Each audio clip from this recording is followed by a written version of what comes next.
também é extensível, evidentemente pela igualdade do sexo no casamento, até porque é mais comum no caso da esposa.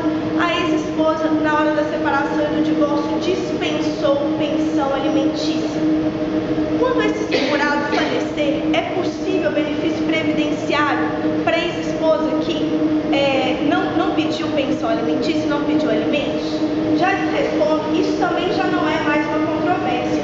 É possível, sim, temos súmula da STJ nesse sentido. Mas a minha pergunta é, em que termos, em que condições essa ex-esposa que na separação e no divórcio diz para o ex-marido: eu não preciso de alimentos, ela pode depois dizer ao Estado que precisa de pensão previdenciária?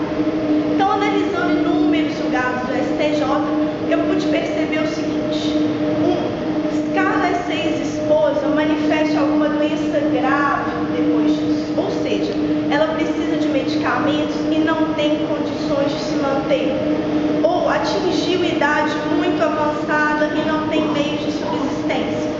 Nesses casos, em especial, ela pode, então, tendo dispensado os alimentos no divórcio, pedir a pensão previdenciária. Isso é absolutamente possível.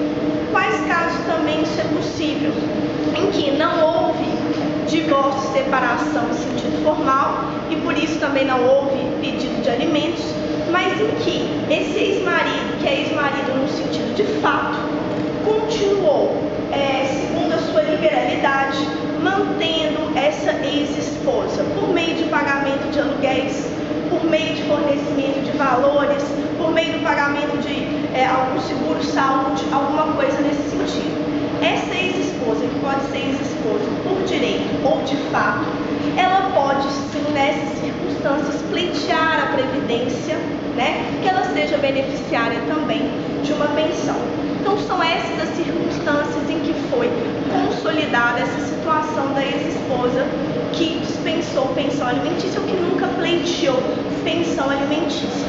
O que mais que é muito interessante nesse sentido? Bom, só até fazendo ainda um breve resumo, a diferença, então, entre a esposa que pediu pensão alimentícia e a ex-esposa que dispensou pensão alimentícia no divórcio é tão somente uma inversão da necessidade. A ex-esposa que pediu pensão alimentícia, já se presume a sua necessidade da pensão do benefício previdenciário. Aquela que dispensou os alimentos ou não houve um pedido formal, porque a separação foi de fato, do marido, ela vai ter que comprovar a Previdência Social brasileira de que ela necessita daquela pensão. Porque está doente, porque precisa de medicamento, porque recebia valores daquele segurado informalmente, porque a idade está avançada, não tem mais condições de trabalhar. Nesses casos, ela vai poder pedir. Mas o mais interessante aí, então, manifesta a minha opinião. É no seguinte. Professor Fernando Araújo, muito obrigada. A sua voz é de comando. Obrigada. É de que nesses casos, agora eu tenho que baixar, porque senão eu vou verificar. Não, fale algo que é muito bom. Nesses casos, o que interessa, que é muito interessante, e aí até manifestarei minha opinião, é que o benefício previdenciário no Brasil ele é necessariamente fatiado em partes iguais. Então, no caso, tanto da esposa que pediu pensão alimentícia ou daquela que recebia informalmente, ou que não recebia, mas vai passar a receber a pensão, é de que, caso ela seja beneficiada com a pensão, o rateio é sempre 50%, 50%. Então, se ela tinha pensão alimentícia, formal ou não, que girava-se em torno de 20% a 30% dos rendimentos do segurado quando vivo, quando ele falecer, havendo decisão pelo rateio, o rateio é entre ela 50% e 50% para outro eventual beneficiário, que pode ser a companheira atual, que pode ser uma nova esposa, que pode ser um filho menor de 21 anos, certo? Então, ela sai do patamar que ela estava e é alavancada a no mínimo 50%, se for para dividir com outra esposa, ou em parcelas iguais com os outros beneficiários, que podem ser os filhos menores de 21 anos. Então, isso é muito interessante, porque às vezes a esposa tinha 20% dos vencimentos e vai passar a ter 50% em detrimento, eventualmente, da atual esposa, de uma atual companheira. Então, isso é muito complicado. Então, levando levando isso em consideração, já minha opinião sobre esse caso, especialmente da ex-esposa, que não tinha pensão alimentícia, é de que sim, né? Não é o caso de deixar ao abandono, se é um caso de doença, se era um caso de provimento de alimentos de maneira informal, mas sempre com um zelo enorme de uma verificação real do plano dos fatos, dessa dependência econômica do segurado, de uma necessidade muito grande da recepção da pensão. Por quê? Porque se não há outros beneficiários, significa que a Previdência Social, que não ia ter que dar benefício nenhum, passa a ter que dar o benefício inteiro. Ou, havendo outros beneficiários, aqueles que tinham uma justa expectativa de receber o benefício inteiramente para si, vai ser surpreendido com uma divisão meio a meio com essa ex-esposa que havia, a princípio, dispensado os alimentos, que já tinha, em outra oportunidade, decidido ter outros meios para sua subsistência. Tudo certo até aqui? Então, vamos continuar. A próxima questão que eu vou tratar e essa sim é a grande questão, se eu tiver até que diminuir outras questões para depois, essa minha é muito cara, que é possível ratear benefício previdenciário entre esposa e concubino? Não, não é possível, né? Por quê? Porque a gente está falando de família previdenciária. Ainda que haja, e evidentemente há uma autonomia do direito previdenciário, a família previdenciária ela existe dentro do ordenamento jurídico brasileiro. Bem esclarecido que concubina é aquela da relação extraconjugal. Exatamente, chegarem deixando muito claro, obviamente, de que a concubina é justamente, eu vou usar a palavra sem maiores constrangimentos, é a amante, né? Então, hoje no Brasil está muito na moda essa discussão. É possível rateio do benefício previdenciário entre a esposa e a amante? Está na moda. Está na moda. E eu vou dizer aos senhores, não é possível. A jurisprudência brasileira não admite o rateio entre esposa e concubina. O que acontece tipicamente quando às vezes eu falando desse tema, meus alunos, meus colegas falam assim: Laura, isso é uma mentira, eu vi vários julgados dizendo assim, rateio entre esposa e companheiro. Vamos ler a integralidade do acórdão antes de fazer afirmações responsáveis. É possível rateio entre esposa e companheira? É. Como?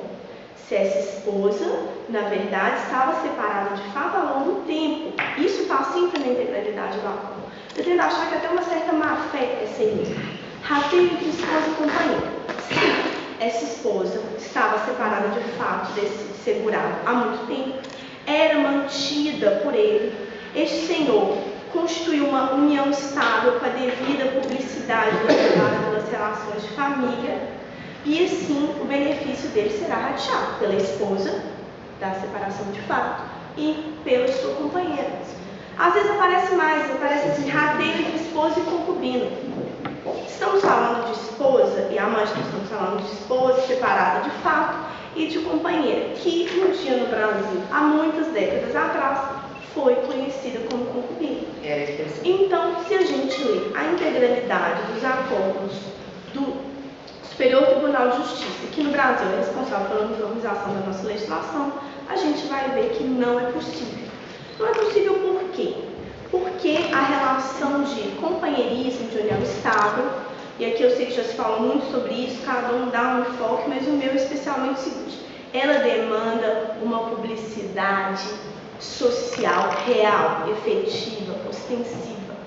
Para mim, Laura Brito, a formação de uma família em sentido jurídico, ela está focada principalmente numa publicidade, ou seja, numa demonstração social daquela situação. Então, essa história de que é possível configurar a união estável paralela ao casamento, porque todo mundo sabia, não me basta. É preciso que fosse ostensivamente apresentado como família para a sociedade. Com cara de casamento. Com cara de casamento, como família, né? Exatamente. Então, a gente precisa ficar muito atento a essa questão, porque a esposa que vivia sob o mesmo teto, com comunhão de vidas, como segurado, ela não pode ser surpreendida no seu momento de viuvez. Olha, senhora, a senhora, em vez de receber o benefício 100%, vai receber 50%. Porque ele tinha uma Porque amante. ele tinha uma amante. Peraí. Isso dá lugar a fraudes. Porque aí uma pessoa que nem era exatamente uma amante, né, quanto mais, eu posso chegar lá e falar assim, eu era amante do seu marido. Eu não tenho como provar, porque a senhora sabe, né? A amante não tira foto, né? Na ponte, em Paris, mentira. A amante não tem convite que recebe de casamento com o nome dos dois. Então, mas eu quero dizer para a senhora firme, eu era amante do seu marido, eu dependia economicamente dele, eu acho que a gente devia dividir a pensão que a senhora esperava receber. Ou seja, a minha preocupação aqui, a minha preocupação pessoal são várias, mas a minha preocupação profissional é com a abertura de um espaço na Previdência Social para toda espécie de fraude, já que seria possível que uma relação que não tinha um conteúdo de publicidade possa ser abraçada pela Previdência Social. Eu não consigo vislumbrar essa questão. Bom, também não, justamente por causa dessa questão da publicidade, não estou de acordo com as pessoas defenderem a possibilidade de união estável putativa, né? Ou seja, de que essa amante teria a boa fé de não saber que esse homem é casado. Já passamos da fase do caixeiro viajante, num mundo em que eu possivelmente já estou no Facebook de várias pessoas enquanto profiro a palestra. Eu não consigo acreditar em união estável putativa junto com casamentos. Para mim, isso é impossível. Falei da independência do direito previdenciário. Alguns autores do direito previdenciário defendem assim, no direito de família isso pode não existir, no direito previdenciário isso existe. Não, o ordenamento jurídico é um só, né? Inclusive, nesse sentido é muito interessante, porque alguns juristas defendem isso, falando assim, uma coisa é a lei da Previdência Social, outra coisa é o Código Civil. E se a gente for ao decreto regulamentador da lei da Previdência Social no Brasil, esse decreto fala expressamente, aplica-se o artigo 1723 do Código Civil à Previdência Social e todos os seus requisitos, entre eles, inclusive, o fato de que as pessoas devem ser solteiras, viúvas, divorciadas ou se casadas com longa separação de fato para a constituição de uma união estável. Bom, além disso, também, mesmo que o direito previdenciário fosse independente do direito de família, fica difícil falar que ele é independente de tudo, porque no direito de seguros